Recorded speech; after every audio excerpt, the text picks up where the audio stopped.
El mundo va a tener un nuevo sistema monetario en esta década.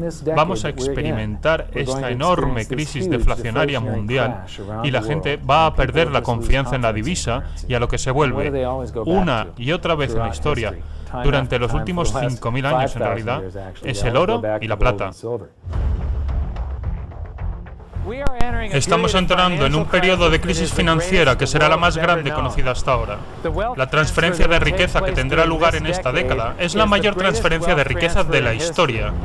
La riqueza no se destruye, es simplemente transferida, y eso significa que en el lado opuesto de cada crisis hay una oportunidad. Las buenas noticias es que todo lo que necesitas hacer para transformar esta crisis en tu oportunidad es educarte. Creo que la mejor inversión que puedes hacer en tu vida es tu propia educación. Educarse en la historia del dinero, educarse en las finanzas, educarse en cómo funciona la economía global, educarse en cómo todos estos, los banqueros centrales, la bolsa, cómo te pueden engañar, cómo pueden timarte. Si aprendes lo que está pasando y cómo funciona el mundo financiero, te puedes posicionar en el extremo correcto de esta transferencia de riqueza. Winston Churchill dijo una vez que cuanto más hacia atrás mires en el tiempo, más verás el futuro. Este programa consiste en crearte tu propia bola de cristal, ser capaz de asomarse al futuro, ser capaz de cambiar esta crisis, la mayor de la historia de la humanidad, en tu gran oportunidad.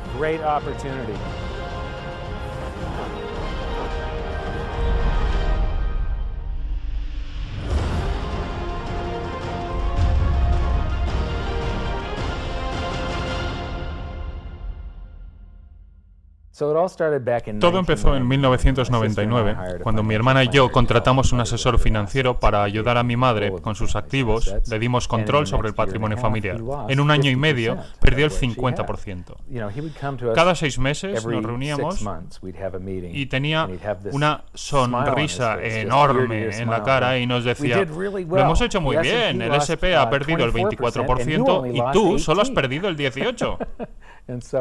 Así que lo despedí. Lo transformé todo en efectivo y me sumergí a estudiar los mercados financieros, y eso me llevó a estudiar la economía. Cuando estudias la economía global, la gente que habla de déficit comercial y de déficit presupuestario, los partidarios del dinero respaldado, esos son la comunidad del oro. Y también hablan de historia monetaria, y entonces fue cuando realmente me enamoré. Porque la historia monetaria se repite una y otra vez desde el inicio de la civilización.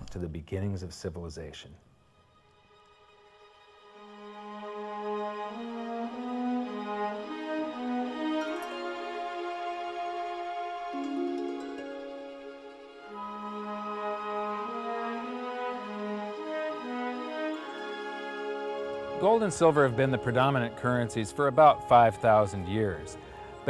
El oro y la plata han sido la divisa predominante durante los últimos 5.000 años, pero no fue hasta alrededor del 680-630 a.C. cuando se transformaron en dinero.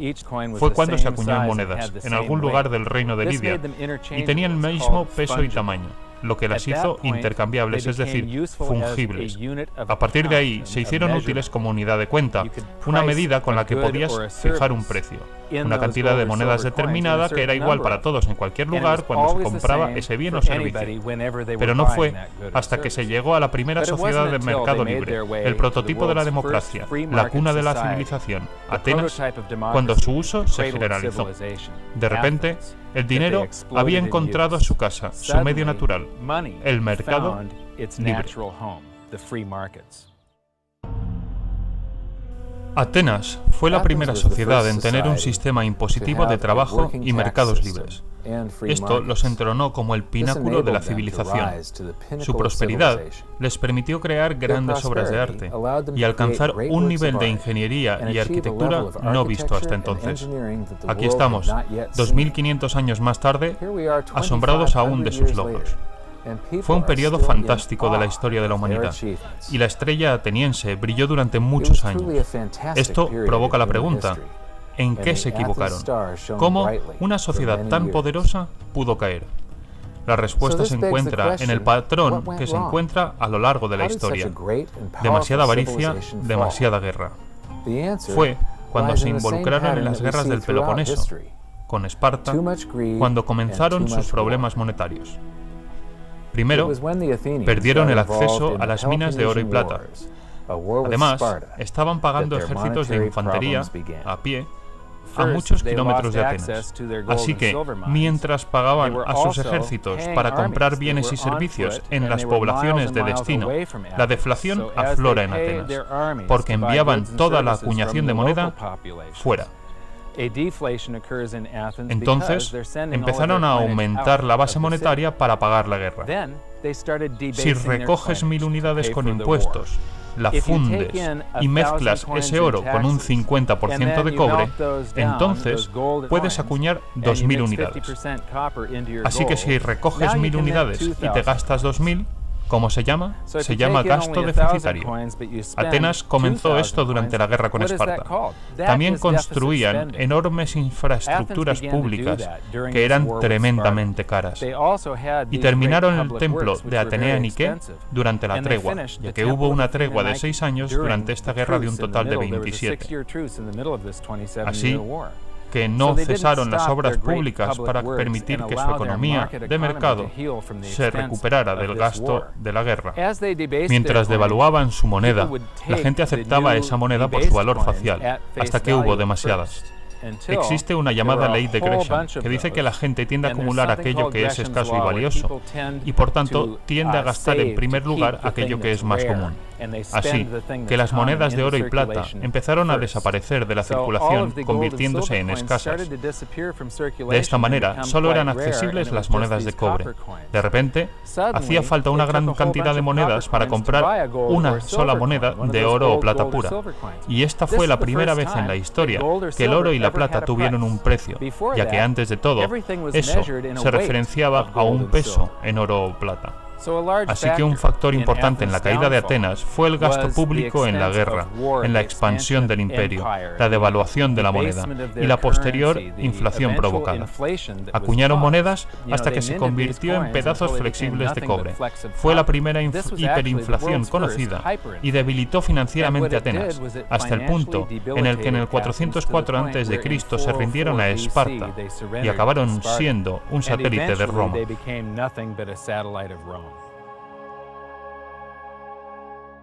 Lo que me maravilla es cómo la historia se repite y se repite y se repite y nunca aprendemos de nuestros errores estúpidos. Repetimos esos errores una y otra vez.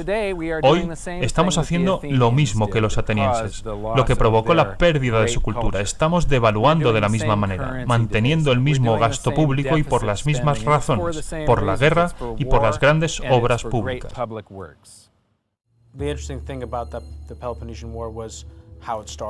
Lo interesante de la guerra del Peloponeso es cómo empezó. Diría que uno de los paralelismos es que empezó con Atenas en su apogeo y un nivel de arrogancia que les llevó a apuntar hacia Roma. Quizás pensarán que eran superiores, que no cometían errores, que ellos sí sabían sacrificarse y acabaron destruyendo su sociedad. Es un camino que hemos empezado nosotros, totalmente. Hay una obra escrita, después de las guerras del Peloponeso, sobre la inutilidad de la moneda de cobre que estaba siendo acuñada en la época. Así que se pasó del oro y la plata, de dinero de gran valor, a una divisa con un valor facial, y creo que es el primer ejemplo que puedo encontrar en la historia en el que la guerra y las obras públicas se financiaban mediante el déficit público. What you've just seen is the first recorded example of one of the most predictable hidden secrets of money. Lo que acaban de ver es el primer ejemplo predecible de los secretos del dinero. Las 7 etapas del imperio son un proceso que se repite en la historia hasta hoy, y es básicamente el péndulo social, que va desde el dinero de calidad a divisa de cantidad, y luego de nuevo a dinero de calidad. Siempre tiene 7 etapas y siempre acaba con el oro expulsando a las divisas devaluadas, y funciona así. Etapa 1.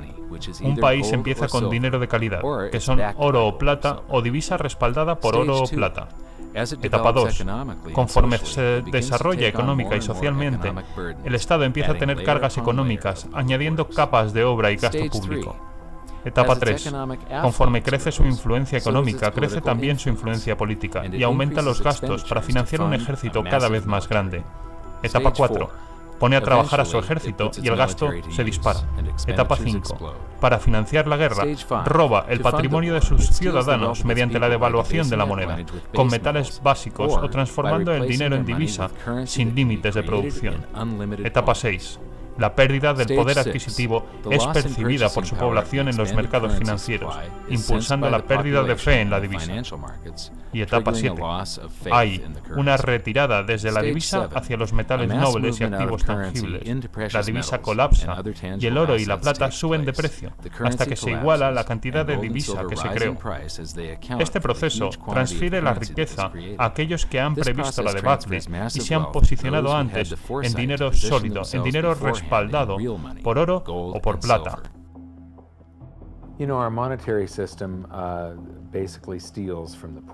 Nuestro sistema monetario, básicamente, roba a las clases pobres y medias y transfiere la riqueza a los bancos. Lo hemos visto en la historia y se repite una y otra vez. Lo que está pasando hoy en Grecia es lo mismo que pasó en el 407 a.C. El gasto público para financiar todas estas obras públicas y la devaluación de la moneda les llevó a ser un satélite de Roma. Hoy son un satélite de los bancos.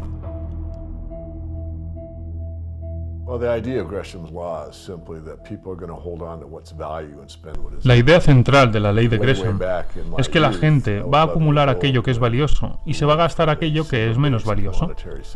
Hace mucho, cuando era joven, alrededor de mis 11 años, fue cuando pasamos de un sistema respaldado por plata a un sistema fiduciario puro. La gente decía que la plata no era ya lo mismo que antes, no le dedicaban mucho tiempo tampoco a pensar en esto. Así que en 1965, el presidente Johnson dijo que la plata era demasiado valiosa para acuñar monedas y que había que poner en circulación esos sustitutivos de cobre-níquel, monedas de níquel bañadas en cobre, y el metal era mucho menos valioso que la plata. Entendí, como niño, lo que muy pocos adultos eran capaces de ver, pero tan solo hace falta esos pocos para que la ley de Gresham actúe, y muy pronto las monedas dejaron de circular. Es muy interesante, en realidad, conociendo algo de historia monetaria, que siempre las monedas que se acuñen tengan que parecerse al oro o la plata. Muchas son muy curiosas. Algunas son imitación de plata en el interior, oro en el exterior, sin valor ninguno. El metal ese no tiene valor. Pero es algo a nivel subconsciente. ¿Por qué imitarían el color del oro y la plata? Hay algo en la especie humana que parece que sea un conocimiento adquirido, algo que te hace pensar que el oro y la plata tienen valor. Así que si miras en el bolsillo y ves algo del color del oro o de la plata, enseguida te da una sensación de bienestar, una sensación de emoción. ¡Oh! Pero en realidad, si te paras a pensarlo, en esas monedas no hay valor ninguno.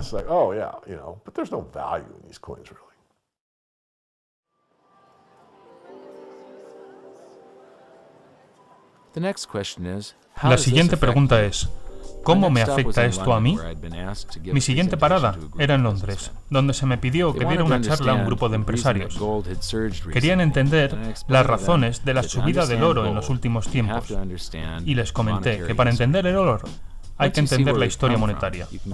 Cuando ves de dónde venimos, puedes ver más claras cómo son las 7 etapas de un imperio y cómo se están desarrollando ahora mismo. No nos permitieron grabar sus caras, pero sí grabar mi ponencia. Aquí está, los últimos 140 años de historia monetaria condensada en 10 minutos. Tened presentes las 7 etapas del imperio, a ver si sois capaces de observar las señales. Todo el mundo cree que el dólar es tan bueno como el oro, y en realidad no lo ha sido desde 1971. Estos son los sistemas monetarios del mundo, desde 1873, cuando Alemania se regía por el patrón oro clásico, donde cada unidad de divisa estaba respaldada por una cantidad equivalente en oro guardado en la tesorería. En los Estados Unidos, por ejemplo, un billete de $20 equivalía a una pieza de oro de $20 guardada en las cámaras. Es decir, que tú podías entrar en cualquier banco, entregar tu divisa, que no era más que un recibo por el dinero, es decir, un cheque por valor del dinero, y entonces pedías tu dinero de oro y plata, y te lo entregaban. Esto era divisa y esto era dinero. No había ninguna otra razón para que los gobiernos guardaran oro en sus cámaras más que la de respaldar la divisa impresa. El oro le da confianza a la divisa y la divisa le da a los gobiernos la posibilidad de comenzar con la estafa porque imprimen recibos por oro y luego se empiezan a imprimir más recibos que oro existe en realidad. Eso ocurrió durante la Primera Guerra Mundial. Durante el combate cesaron los derechos de rescate del oro y ya no podías ir al banco y cambiar tus libras, tus liras, tus marcos, tus francos por oro. Ya no eran cambiables por oro. Pusieron en marcha las prensas para imprimir como locos. Luego, entre guerras, funcionó algo llamado el patrón intercambio de oro, en el que las divisas estaban respaldadas por oro, pero solo parcialmente. En los Estados Unidos, bajo el Acta de la Reserva Federal de 1913, se le autorizó a imprimir billetes de $50 respaldados solo por $20 de oro, es decir, un 40% de respaldo. Por cada $20 en las cámaras podían imprimir $50. $20 gold piece in the vault, they could put $50 in circulation. We're the dollars of the nation of parade. We're the biggest batch of dollars ever made. Oh, we used to march by millions, but now we march by billions, and maybe we'll be trillions for your dead. We're the dollars. Then we get to 1944. Now, during both wars, Europe paid the U.S. with gold. During World War I, llegamos a 1944. Durante las guerras, Europa pagaba a los Estados Unidos con oro. Durante la primera, los Estados Unidos entraron en el conflicto casi al final. No había tropas sobre el terreno hasta los últimos 6 meses. Durante aproximadamente 4 años os estuvimos vendiendo, es decir, vosotros habíais mandado a vuestros jóvenes al frente desde las granjas y fábricas que manufacturaban bienes de consumo, y las fábricas empezaron a manufacturar metralletas o tanques, mientras antes se fabricaban coches. Así que la economía estaba enfocada a la guerra y todos los bienes de consumo y agricultura tenían que importarse de los Estados Unidos, todo pagado con oro. En la Segunda Guerra Mundial, Hitler comienza con el ruido de sables en 1936. Anexiona a Austria en 1938, invade Polonia en el 39 y fue en 1941 cuando se ataca Pearl Harbor. Y no mandamos tropas hasta agosto del 42, creo. De nuevo, durante 6 años nos pagabais en oro y os vendíamos de todo. De aquí viene el mito americano de que la guerra es buena para la economía, y lo es si no estás implicado, y si estás vendiendo a los participantes absolutamente todos los bienes que están necesitando. Yes, America's national income gets bigger and bigger. In 1943, it was $142 billion. That was double the 1939 figure, triple the figure for 1933. But by the end of World War II, the U.S. had 2/3 of all the world's monetary gold. Al final de la Segunda Guerra Mundial, los Estados Unidos tenían 2/3 de las reservas mundiales de oro y el resto del mundo se tenía que repartir el resto. Europa no tenía nada, así que el sistema monetario mundial no iba a sostenerse, iba a colapsar. Pero todavía estaban todos estos préstamos en dólares para Europa, que estaba inundada literalmente de dólares. Representantes mundiales se reunieron entonces en Bretton Woods, New Hampshire, en 1944 y decidieron crear un nuevo sistema monetario, el sistema Bretton Woods, en el que todas las divisas existentes, con pocas excepciones, estarían respaldadas por el dólar y el dólar estaría respaldado por el oro a $35 la onza. Esto dio confianza en las divisas y estabilidad al mundo y vinculaba todas las divisas entre ellas a través del dólar y por medio del oro. No existía el forex, las divisas no fluctuaban, los tipos de intercambio se fijaban cada año y esto ayudó a relanzar el comercio internacional. Entonces comienza el patrón dólar, porque seguíamos imprimiendo dólares. Según Bretton Woods, no había ninguna proporción en la que el dólar debía respaldarse por el oro. Entonces ya habíamos comenzado con un gasto público deficitario para financiar la guerra de Corea, de Vietnam, para la gran sociedad de Johnson, y se aumentó la oferta monetaria, la cantidad de dólares en circulación, y los exportamos por todo el mundo. Luego, en los 60, De Gaulle se da cuenta de que no tenemos oro suficiente para respaldar el dólar. Le fait que beaucoup d'États acceptent par principe des dollars au même titre que de l'or entraîne les Américains à s'endetter et à s'endetter gratuitement vis-à-vis de l'étranger, car ce qu'ils lui doivent, ils le lui payent avec des dollars qu'il ne tient qu'à eux d'émettre.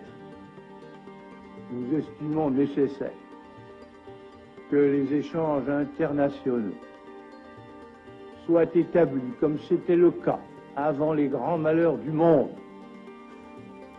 sur une base monétaire indiscutable et qui ne porte la marque d'aucun pays en particulier. Quelle base? En vérité, on ne voit pas qu'il puisse y avoir réellement de critères, d'étalons autres que l'or. Francia pide que le devuelvan su oro, cambiándolo por los dólares que tenía. Otros países se unirán entonces al carro y los Estados Unidos pierden la mitad de su oro entre 1959 y 1971. Aún así, en 1971 todavía existían 12 veces más dólares creados que oro existente. Y esto es un pánico bancario. Estados Unidos ejercía el papel de banco. Este es un pánico bancario soberano, porque Estados Unidos, por segunda vez en la historia, había cometido fraude y había creado más recibos de oro que oro existente. Así de simple. Los mercados se dan cuenta, lo sintieron, y Nixon se vio forzado a salir del patrón oro, porque si hubiera pagado todo el oro de los recibos hasta llegar a cero, una vez no hubiera tenido suficiente para seguir pagando, todo el sistema monetario hubiera colapsado. I have directed Secretary Connally to suspend temporarily the convertibility of the dollar into gold or other reserve assets, except in amounts and conditions determined to be in the interest of monetary stability and in the best interest of the United States. In full cooperation with the International Monetary Fund and those who trade with us, we will press for the necessary reforms to set up an urgently needed new international monetary system. El 15 de agosto de 1971, todas las divisas del mundo se convierten en divisas fiduciarias. No sé por qué el resto de países no le colgaron, la verdad, pero no lo hicieron, solamente le siguieron la corriente. To our friends abroad, I give this assurance. The United States has always been and will continue to be a forward-looking and trustworthy trading partner. Ha habido miles y miles y miles de divisas fiduciarias en la historia y no ha sobrevivido ninguna. El porcentaje de fallo es del 100%. Hemos comenzado este experimento en el que todas las divisas del mundo son fiduciarias a la vez desde 1971. Pero lo que tenemos cada 30 o 40 años es un sistema monetario distinto. Mira, 30 años, 28 años y 39 de momento. Así que, ¿ahora qué? El mundo va a tener un nuevo sistema monetario en esta década. Vamos a experimentar esta enorme crisis deflacionaria en todo el mundo. El mundo terminará aceptando un nuevo sistema monetario internacional, muy probablemente, después de que los gobiernos hayan intentado imprimir una salida y provocar hiperinflación, y la gente perderá confianza en la divisa. ¿Dónde acaba la gente buscando refugio a lo largo de la historia una y otra vez durante los últimos 5.000 años? Siempre acaban en el oro y la plata. En un mundo de divisas flotantes, que es lo que son todas las divisas hoy en día, todas se mecen arriba y abajo entre ellas, pero todas se hunden respecto al oro. Esto incluye al dólar, el euro, la libra, todas. Seguirán perdiendo valor, seguirán perdiendo poder adquisitivo. No creo que haya manera de evitar lo que se nos viene encima. No tiene arreglo ya. Puedes esperar a que te pase por encima o intentar beneficiarte. Yo quiero asegurarme de que no son solo unos cuantos grandes inversores en el mundo quienes acaban teniéndolo todo. Espero que haya cuantos más pequeños inversores mejor, porque eso es lo que hace funcionar a la sociedad. Una gran distribución entre la clase media y el pequeño inversor.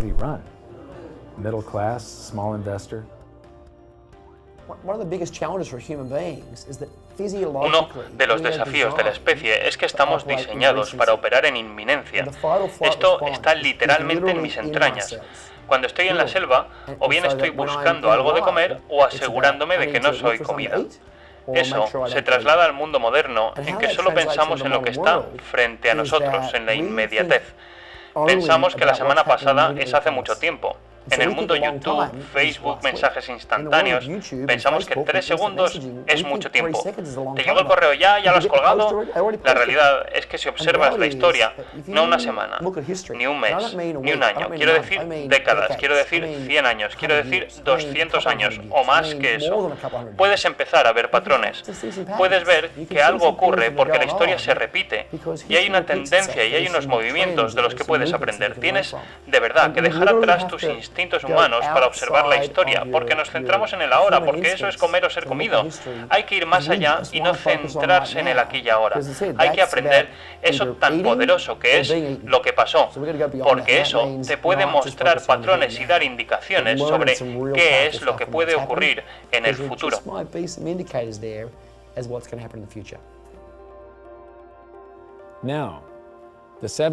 Ahora, como recordatorio, las 7 etapas del imperio. Se empieza con un dinero sólido, respaldado, se continúa añadiendo capas de gasto público y programas sociales, se desarrolla un ejército fuerte, se comienza a dar uso a ese ejército, para pagar la guerra se aumenta la base monetaria. Esto provoca la pérdida de fe en la moneda y desencadena una crisis monetaria, y el oro recupera el valor de toda esa impresión que se realizó en los años de las 5 primeras etapas. Estamos en la 6ª etapa, principios de la 7ª. El oro comenzó su revaluación en el 2001, cuando estaba a $250, pero aún estamos en los primeros pasos. But we're still in the very early stages of this. El problema del oro es que la gente no lo entiende. Por alguna razón, ha desaparecido del currículum en los últimos 35 años y tenemos a 2 generaciones académicas que no han estudiado jamás el oro, a no ser que sean especialistas en historia monetaria. Cuando estaba en la universidad y en el colegio, todavía estábamos en algún tipo de patrón oro, eso sí, muy atenuado, pero se estudiaba el Fondo Monetario Internacional y la manera en que se presentaban las cuentas de los países y se desglosaban las reservas y las cuentas, y tenías que entender el oro y el papel que jugaba en términos de equilibrio comercial.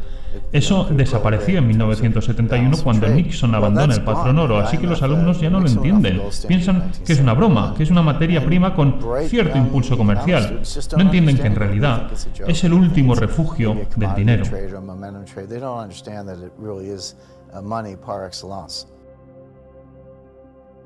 Hemos aprendido que el dinero se creó aproximadamente en el 630 a.C., cuando se convirtió en fungible.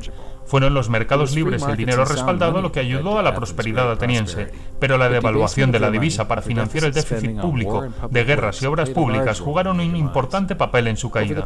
Durante los últimos 140 años hemos devaluado nuestras divisas hasta el punto en el que 2 generaciones de estudiantes ni siquiera entienden el oro.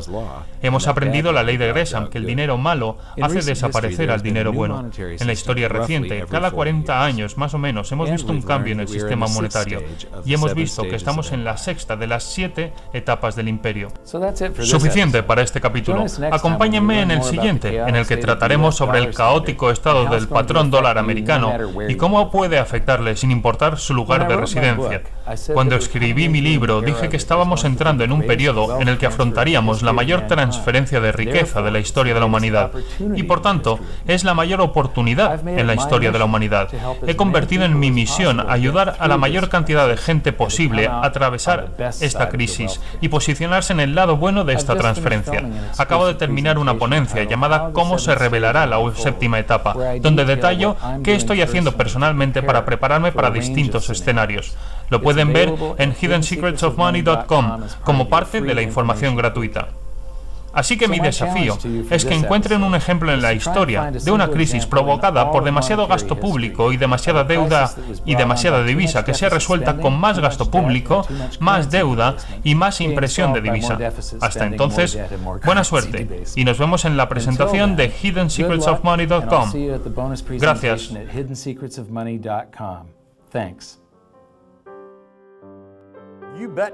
There is no other side. You're either silver and gold or you're doomed.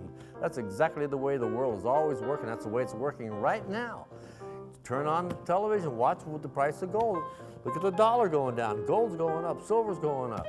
That's exactly the way it's always worked, and it's always worked that way, and it's working that way now. And why is anyone surprised? Why is anyone surprised? It's always worked like that. For the past 5,000 years. That's right, 5,000 years in a row, it's worked exactly that way. It's happening that way now. And ooh, wait a minute here. Weird. Beyond weird. Mike Maloney's Hidden Secrets of Money is made possible by the clients of GoldSilver.com. Your continued loyalty and support allows us to educate the public on how to both protect themselves and benefit in the turbulent times ahead. To all GoldSilver.com customers, thank you. Hidden Secrets of Money would not be possible without you.